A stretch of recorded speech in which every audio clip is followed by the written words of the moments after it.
बोला बोला बाबा भोलेनाथ की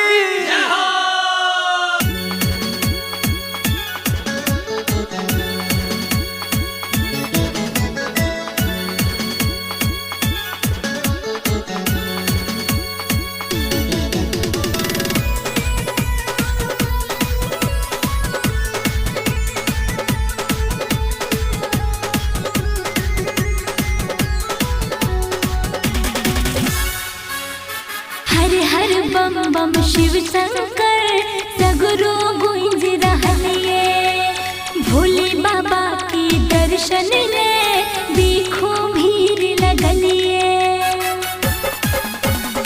हर हर बम बम शिव शंकर सगुरु गुंज रहलिए भोले दानी के दर्शन ले देखो भीड़ लगलिए।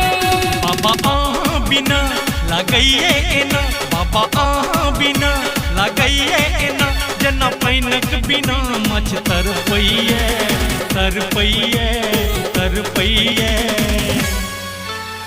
बाबा नयन की खोलियों ने भक्त के राह दिखबियों ने बाबा अपन नयन के खोलियो ने भक्तन के राह देखबियो ने।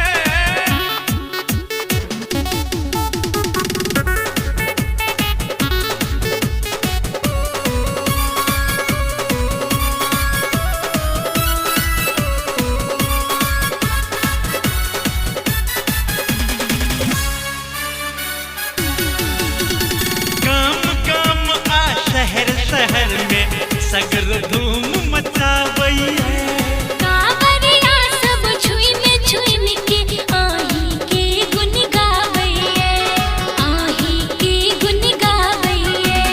गाम गाम आ शहर शहर में सगरो धूम मचावइए कांवरिया सब छुई में के आही के गुन गावइए। जुनी तोरू उमंग नहीं करो बिलम जुनी तोरू उमंग नहीं करो बिलम भक्त दर्शन करो ले तरसइए तरसइए तरसइए।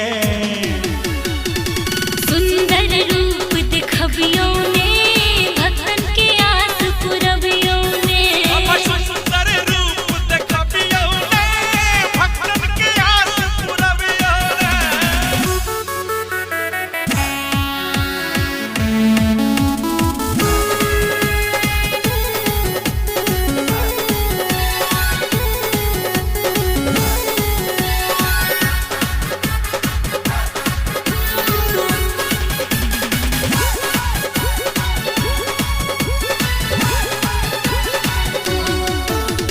तीन लोक में ममता के आहा निर्मल गंग बहावै छी भूलल भटकल निर्बल जन के आही राह दिखाबै छी आही राह दिखाबै छी।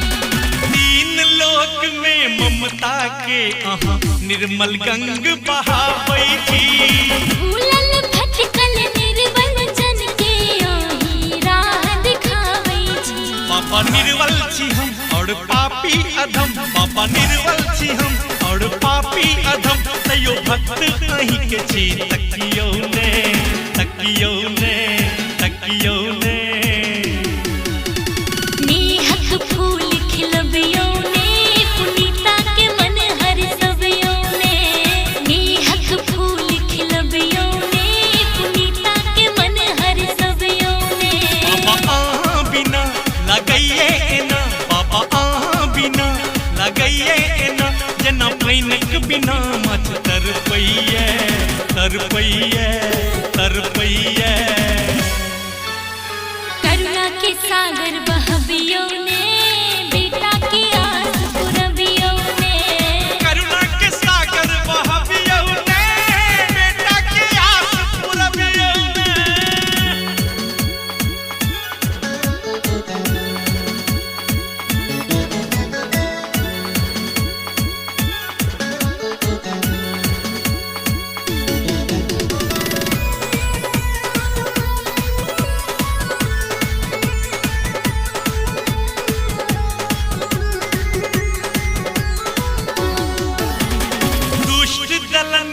हे शिव शंकर क्षण में दूर करै छियो। कलियुग बैसल पाप बढ़लिए तैयो किया सुतल छियो, तैयो किया सुतल छियो। दुष्ट दलन के हे शिव शंकर क्षण में दूर करै छियो। कलियुग बैसल पाप बढ़लिए तैयो किया सुतल छियो। ने अबियो सबेर अहाँ करियो नहीं देर, ने अबियो सबेर अहाँ करियो नहीं देर। बाबा कालक रूप देखबियो ने, देखबियो ने, देखबियो ने। संकट दूर भगबियो ने, भक्ति की आन बचबियो ने। संकट दूर भगबियो ने, भक्ति की आन बचबियो ने। बाबा बिना लगैये एना, बाबा बिना लगैये एना। जना पैनक बिना मच तरपैये, तरपैये, तरपैये। गहबर खाली